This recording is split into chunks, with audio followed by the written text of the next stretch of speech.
Bonsoir à tous, on démarre ce journal du Mercato en France du côté de Rennes. Les Bretons veulent encore se renforcer et en particulier en attaque.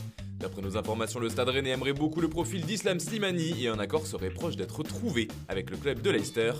Une autre piste étudiée en Bretagne serait celle de Tiquinho Soares du FC Porto, une opération qui fait plutôt figure de plan B. Autre piste chaude du côté du Horizon Park, c'est celle de Jérémy Boga. Les Rennais seraient décidés à passer à l'offensive dans les prochains jours selon nos informations. Cependant, la concurrence sera rude puisque le Napoli et l'Atalanta sont également très chauds. Enfin, toujours sur le front de l'attaque, le dossier Serhou Guirassy a beaucoup avancé ces dernières heures, d'après nos informations, au point de trouver un accord entre Rennes et Amiens autour de 15 millions d'euros. L'attaquant de 24 ans s'engagera pour 4 saisons avec le club breton. Selon nos informations, l'AS Monaco est toujours très chaud sur Mohamed Simakan. Les acémistes ne lâchent pas, mais ils ne sont pas les seuls à apprécier le profil du défenseur strasbourgeois. En effet, l'Atalanta Bergame serait elle aussi en embuscade. L'ASM serait en revanche sur le point de boucler le transfert de Caio Henrique, le latéral gauche brésilien, en provenance de l'Atlético de Madrid, pour 8 millions d'euros plus 2 millions de bonus. James Rodriguez, lui, pourrait bien trouver preneur et quitter le Real Madrid. Plusieurs clubs s'intéresseraient à son sujet comme Galatasaray par exemple. Autre équipe qui le suit de près, Everton. Là-bas, il pourrait retrouver son ancien coach Carlo Ancelotti qu'il avait connu dans le capital espagnol. En Catalogne, rien ne va plus après le séisme créé par l'annonce d'un départ de Messi, ça part dans tous les sens. Aujourd'hui, le président Josep Bartomeu a publiquement réagi. Nous n'envisageons aucun départ de Messi d'un point de vue contractuel. On veut qu'il reste, il faut le respecter. L'avenir sera positif pour nous, on parle d'un projet avec de jeunes joueurs mais aussi des joueurs d'expérience comme Léo, on reste dans cette idée. Pourtant, plusieurs médias l'affirment, Messi veut partir, et Manchester City, l'un des clubs favoris pour le faire venir, aurait déjà un plan pour l'attirer dans ses filets. L'idée serait de lui signer un long contrat, il jouerait 3 saisons à City avant de traverser l'Atlantique pour jouer en MLS du côté de New York City.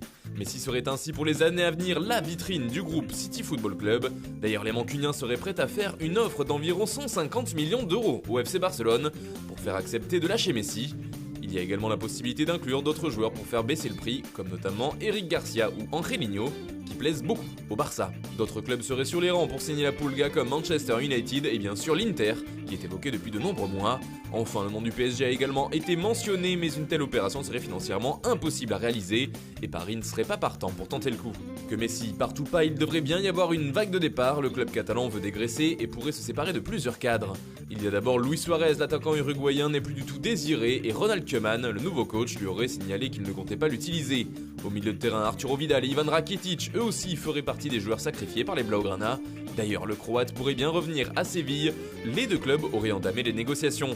En défense, Samuel Umtiti serait invité à partir lui aussi, de même que Junior Firpo et Rafinha.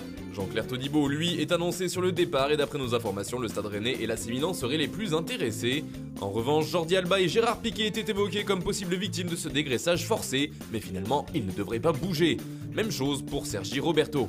Du côté des renforts, le Barça viserait Gabriel Jesus afin de remplacer Luis Suarez.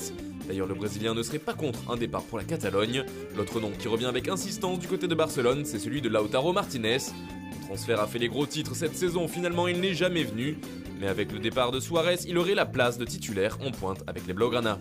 Un autre joueur serait lui aussi dans la shortlist du club catalan, il s'agit de Moussa Dembélé. L'entourage du joueur aurait été contacté par le staff technique du Barça. Ronald Koeman aimerait aussi faire venir des joueurs qu'il connaît bien et qu'il a déjà eu sous ses ordres, notamment en sélection. C'est par exemple le cas de Memphis Depay. Donny van de Beek est lui aussi annoncé comme l'une des pistes favorites de l'ancien sélectionneur des Pays-Bas. Enfin, il aimerait également faire venir Georginio Wijnaldum, mais pas sûr que Liverpool accepte de le voir partir. Initialement lié à Leicester jusqu'en 2022, Jamie Vardy a prolongé son contrat d'une année supplémentaire, soit jusqu'en 2023. C'était dans l'air depuis quelques temps, c'est désormais officiel, Chelsea a annoncé l'arrivée de Ben Chilwell pour les 5 prochaines saisons. Rodrigo Moreno quitte Valence et part pour Leeds United. C'était la surprise d'hier soir. Le club espagnol reçoit un chèque de 40 millions en échange de son attaquant. Et puis pour finir, l'Olympique de Marseille vient de prolonger le bail de Steve Mandanda jusqu'en 2024. Il aura alors 39 ans. Voilà, c'est tout pour aujourd'hui. Bonne soirée à tous et rendez-vous demain pour de nouvelles informations sur le Mercato.